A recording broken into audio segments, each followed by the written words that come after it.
అందరికీ నమస్కారం. రతి క్రీడ సమర్థవంతంగా జరగాలంటే అనేటువంటి అంశాన్ని గురించి తెలుసుకోబోతున్నాం. ఈ రోజుల్లో ఆధునిక నాగరికత పుణ్యం అని చెప్పేసి సమాజంలో అనేక రకాలైనటువంటి రుగ్మతలకు తోడు సెక్స్పై విముఖత కూడా చాలామందిలో కలగడం చాలా దురదృష్టకరం. దీనికి కారణాల గురించి మనం ఆలోచించినట్లయితే నిరంతర పని గంటలు, మానసిక ఒత్తిడి, నిరంతర పని గంటలు, అదేవిధంగా శరీరానికి రెస్ట్ లేకపోవడము, మానసిక ఒత్తిడి, నిద్రలేమి, అకాల భోజనము, ఇలాంటివన్నీ కూడా అగ్నికి ఆజ్యం పోసినట్లు ఈ యొక్క సెక్స్ పట్ల విముఖత చూపించి శృంగార వైఫల్యానికి దారితీసేటువంటి పరిస్థితి ఏర్పడుతుంది. వీటన్నిటికి తోడు మరి ముఖ్యంగా యువకుల విషయం గురించి ఆలోచించినట్లయితే ఈ రోజుల్లో చాలామంది యువకులు అవగాహన లోపంతో జీన్స్ ప్యాంటు, విపరీతమైనటువంటి టైట్ ఉన్నటువంటి జీన్స్ ప్యాంట్స్ వేసుకుంటూ ఉన్నారనమాట. మరి ఈ జీన్స్ ప్యాంట్స్ వల్ల వృషణాల్లో ఉత్పత్తి అయ్యేటువంటి టెస్టోస్టెరాన్ అనేటువంటి హార్మోన్ ఉత్పత్తి తగ్గిపోతుంది. ఎప్పుడైతే టెస్టోస్టెరాన్ అనేటువంటి హార్మోను ఉత్పత్తి తగ్గిపోతుందో సెక్స్ పట్ల కోరికలు తగ్గిపోతాయి. ఎప్పుడైతే సెక్స్ పట్ల కోరికలు తగ్గిపోతాయో అంగ స్తంభన ఉండదు, అదేవిధంగా సెక్స్ పట్ల ఆసక్తి ఉండదు, ఇచ్చ ఉండదు. ఇలా ఒకదాని తర్వాత ఒకటి సమస్యలు మొదలై లాస్ట్కి సెక్స్ పైన శృంగార విషయాల్లో ఘోర వైఫల్యం చెందడానికి అవకాశం ఏర్పడుతుంది. మరి మగవాళ్ళు ఎంతో ఆశతో, ఆసక్తితో, ఏదో చేయాలనేటువంటి తలంపుతో, సెక్స్ పట్ల సంపూర్ణమైనటువంటి హ్యాపీనెస్ పొందాలన్నటువంటి ఉద్దేశంతో ఎన్నో రకాలుగా ఆలోచన చేస్తూ ఉంటారు. మరి భాగస్వామి వద్దకు పోయేసరికి సిక్సర్స్ కొట్టాలి, బౌండర్స్ కొట్టాలి అని చెప్పేసి రకరకాల కళలు కంటుంటారు. కానీ చాలామందిలో మరి ఆ కళలుగానే మిగిలిపోయి డకౌట్ అయ్యేటువంటి పరిస్థితి ఏర్పడుతుంది. దీనివల్ల రతి క్రీడలో ఘోర వైఫల్యం చెందేటువంటి పరిస్థితి ఏర్పడి క్రమక్రమంగా ఈ ప్రభావము భాగస్వామి మీదనే కాకుండా కుటుంబం మీద, సమాజం మీద పడి సమాజం తప్పుదారి పట్టేందుకు కూడా అవకాశం ఏర్పడుతూ ఉంటుంది. ఈ శృంగారం జీవితాన్ని సుఖమయం చేస్తుంది, శృంగారం జీవితాన్ని ఆనందమయం చేస్తుంది, శృంగారము జీవితాన్ని విచ్ఛిన్నం చేయగలదు, విడగొట్టగలదు. ఇలా శృంగారము అనేక కార్యక్రమాల్లో భాగస్వామ్యంగా ఉంటుందన్నమాట. అంటే ఈ సెక్స్ అనేది. కాబట్టి కుటుంబాలు విచ్ఛిన్నం కావాలన్నా, విడదీయబడాలన్నా, కలిసిమెలిసి ఉండాలన్నా, ఇలా అన్ని రకాలకు కూడా ఈ యొక్క శృంగారము చాలా ప్రధాన పాత్ర వహిస్తూ ఉంటుంది. కాబట్టి శృంగారపరమైనటువంటి ఇబ్బందులు ఎదురైనప్పుడు ఏమరపాటు పడకుండా ఆ యొక్క సమస్యను గుర్తెరిగి ఆ సమస్యను పరిష్కరించుకోవడం వల్ల మరి ఆ యొక్క దంపతులే కాకుండా, భాగస్వాములే కాకుండా, కుటుంబమే కాకుండా సమాజం కూడా ఆరోగ్యదాయకంగా, క్షేమదాయకంగా, చాలా పద్ధతిగా ఉండేటువంటి పరిస్థితి ఏర్పడుతూ ఉంటుంది. ఈ శృంగారపరమైనటువంటి అంశాల గురించి మనం ఆలోచించినట్లయితే నేను ఇంతకుముందే చెప్పినట్లు వివిధ రకాలైనటువంటి కారణాల వల్ల అంగ స్తంభన సమస్యలు, శృంగార ఇచ్ఛ సమస్యలు, అంటే కోరికలకు సంబంధించినటువంటి సమస్యలు, స్తంభనానికి సంబంధించినటువంటి సమస్యలు, స్ఖలనానికి సంబంధించినటువంటి సమస్యలు, అదేవిధంగా భావప్రాప్తి, దాన్ని ఆర్గాజం అంటారనమాట. ఇలాంటి సమస్యలు కూడా చాలామందిలో ఇలాంటి అనేక రకాలైనటువంటి సమస్యలు ఉండవచ్చు, లేకపోతే నేను చెప్పినటువంటి సమస్యల్లో 1-2 ఉండవచ్చు. ఇలా ఈ సమస్యలతో చాలా సతమతమవుతూ మరి భాగస్వామితో చెప్పుకోలేక, స్నేహితులతో చెప్పుకోలేక, బంధువులతో చెప్పుకోలేక, చివరకు డాక్టర్లు కూడా చెప్పుకోలేక మానసికంగా చాలా వెదకు గురై సమస్య మరింత జటిలం చేసుకునేటువంటి పరిస్థితి కూడా ఈరోజు మానవుల్లో, నాగరిక సమాజంలో ఉంది. మరి దీనికి సంబంధించి అవగాహన లోపంతో చాలామంది కూడా డాక్టర్ పర్యవేక్షణ లేకుండా, డాక్టర్ సలహా లేకుండా కూడా ఆధునిక కృత్రిమ రసాయన ఔషధాలు తాత్కాలిక బెనిఫిట్ కోసం వాడడం ఈ రోజుల్లో చాలామందిలో జరుగుతూ ఉంటుంది. మరి ఇది ఏమాత్రం కూడా క్షేమదాయకం కాదు. మరి అలాంటి వాటి వల్ల దీర్ఘకాలం పాటు వాడుకోవడం వల్ల అనేక రకాలైనటువంటి సైడ్ ఎఫెక్ట్స్ వచ్చేటువంటి అవకాశం కూడా ఉంటుంది. కాబట్టి క్షేమదాయకంగా ఉండేటువంటి ఔషధాలను, సైడ్ బెనిఫిట్స్ ఉండేటువంటి ఔషధాలను, దీర్ఘకాలం పాటు వాడినప్పటికీ ఎలాంటి ఇబ్బందులు లేనటువంటి ఔషధాలను మనం వాడుకున్నట్లయితే మరి ఆ సమస్య తగ్గిపోతుంది. ఆ యొక్క సమాజం కూడా చాలా ఆరోగ్యకరమైనటువంటి సమాజాన్ని మనం చూడడానికి అవకాశం ఏర్పడుతుంది. మరి ఈ సెక్స్ పట్ల విముఖత తొలగి సెక్స్కు సంబంధించినటువంటి వివిధ రకాలైనటువంటి సమస్యలు తగ్గేందుకు నేను గత అనేక వీడియోల్లో కూడా అనేక రకాలైనటువంటి ఔషధ యోగాలని ఫార్ములాస్ని మీకే మీరు చేసుకోదగ్గవి చాలా చెప్పడం జరిగింది. వాటిని వాడి వాటిని సద్వినియోగం చేసుకొని ఆ సంతోషాన్ని మాతో వ్యక్తం చేయడం కూడా జరిగింది. అవి వాడిన తర్వాత చాలా బాగుంది డాక్టర్ గారు అని చెప్పేసి వాళ్ళకు ఉన్నటువంటి సమస్యలకు ఆ పరిష్కారాన్ని వాళ్ళు చేసుకొని చాలా చక్కటి లబ్ధి పొందడం కూడా జరిగింది. ఈ వీడియోలో మరొక కొత్త ఫార్ములాని ఈ యొక్క సెక్స్ పట్ల వైముఖ్యత కానీ సెక్స్కి సంబంధించినటువంటి వివిధ ఇబ్బందులు తొలగేందుకు ఈ యొక్క వీడియోలో చక్కటి ఫార్ములాని మనం తెలుసుకోబోతున్నాం. ఈ ఫార్ములా తయారీకి కావాల్సినటువంటి పదార్థాలు బాగా నిదానంగా రాసుకోండి. మూడు పదార్థాలు. మొట్టమొదటిది అశ్వగంధ. అందరికీ తెలుసు కదా అశ్వగంధ. ఇలాంటి గడ్డలు దొరుకుతాయి.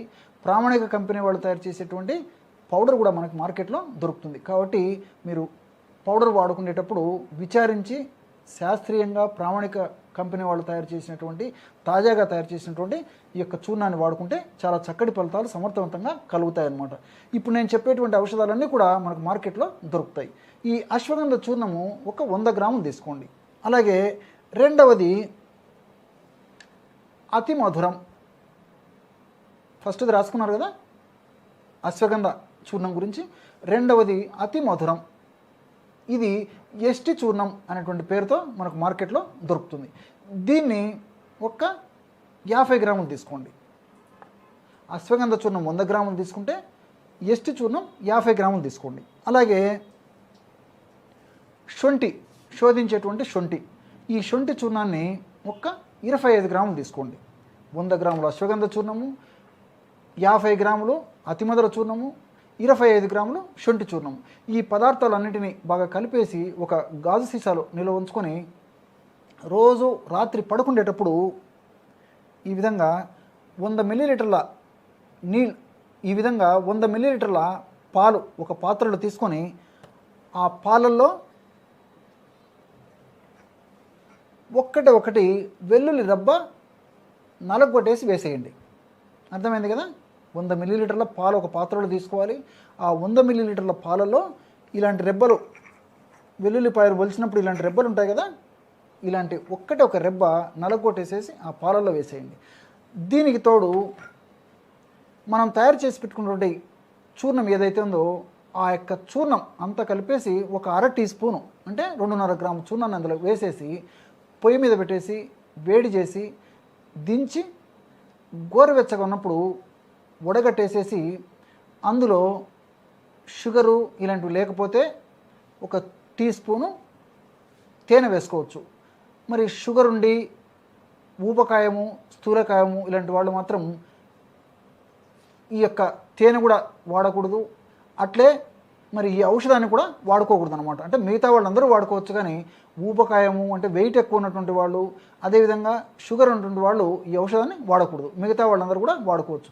తప్పని పరిస్థితుల్లో వాడుకోవాల్సి వచ్చినప్పుడు కూడా కొన్నాళ్ల పాటు వాడుకోవడం వల్ల ఎలాంటి ఇబ్బంది ఉండదు. కానీ అంటే షుగర్ నియంత్రణలో ఉన్నటువంటి వాళ్ళకి కొన్నాళ్ల పాటు వాడుకోవచ్చు, కానీ దీర్ఘకాలికంగా మాత్రం షుగర్ వ్యాధిగ్రస్తులు, అదేవిధంగా ఈ యొక్క ఒబెసిటీ వెయిట్ ఉన్నటువంటి వాళ్ళు ఈ యొక్క ఔషధాన్ని వాడకూడదు. వీళ్ళకి సంబంధించి నేను అనేక రకాలైనటువంటి వీడియోస్లో కూడా వాళ్ళు కూడా వాడుకోదగ్గ దివ్యమైనటువంటి ఔషధాలు తెలియజేయడం జరిగింది. కాబట్టి వాళ్ళు ఆ ఔషధం వాడుకుంటే సరిపోతుంది అనమాట. చూసారు కదా. మరి ఈ యొక్క ఔషధాన్ని ఈ పద్ధతిలో వాడుకోవడం వల్ల సెక్స్కు సంబంధించినటువంటి అనేక రకాలైనటువంటి సమస్యల్ని తుదముట్టించేటువంటి అద్భుతమైనటువంటి ఔషధ గుణాలు, రసాయన తత్వాలు ఈ యొక్క ఔషధాల్లో ఉన్నాయన్నమాట. ఉదాహరణకి అశ్వగంధలో 14 రకాల అడాప్టోజన్స్ ఉన్నట్లు శాస్త్రీయ పరిశోధనల ద్వారా నిరూపితమైందనమాట. మరి ఈ 14 రకాల అడాప్టోజన్స్ కూడా మానసిక ఒత్తిడిని తగ్గిస్తాయి. ఈ మానసిక ఒత్తిడి వల్ల కార్టిసాల్ అనేటువంటి హార్మోన్ ఎక్కువ ఉత్పత్తి అవుతుంటుంది అనమాట.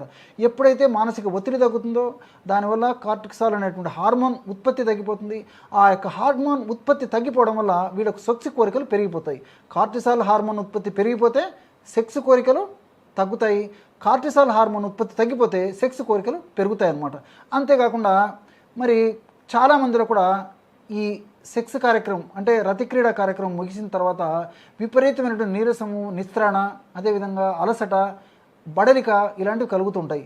మరి తరచుగా పాల్గొన్నటువంటి వాళ్ళల్లో ఇలా కలుగుతుంటుంది. కొంతమందికి అరుదుగా ఈ యొక్క శృంగార కార్యక్రమంలో పాల్గొన్నప్పటికీ ఈ విపరీతమైన నీరసము, నిస్తరణ, బడలిక ఇలాంటివన్నీ కూడా కలుగుతూ ఉంటాయన్నమాట. ఒక రోజు, 2 రోజులు లేదా 3 రోజుల వరకు కూడా వాళ్ళకు మళ్ళీ శక్తి ఉండదు. మరి ఇలాంటి వాళ్ళందరూ కూడా మరి ఈ యొక్క ఔషధాన్ని ఇలా వాడుకోవడం వల్ల అశ్వగంధలో ఉన్నటువంటి గ్లైకో అమైనో గ్లైకాన్స్ అనేటువంటి రసాయన పదార్థాలు మన శరీరంలో శక్తిని ఉత్పత్తి చేసేటువంటి మైటోకాండ్రియా అనేటువంటి కణాలని స్టిమ్యులేట్ చేసేసి ఆ మైటోకాండ్రియా వల్ల శక్తి బాగా ఉత్పత్తి అయ్యేటట్లు చేస్తాయన్నమాట అశ్వగంధలో ఉన్నటువంటి గ్లైకో అమైనో గ్లైకాన్స్.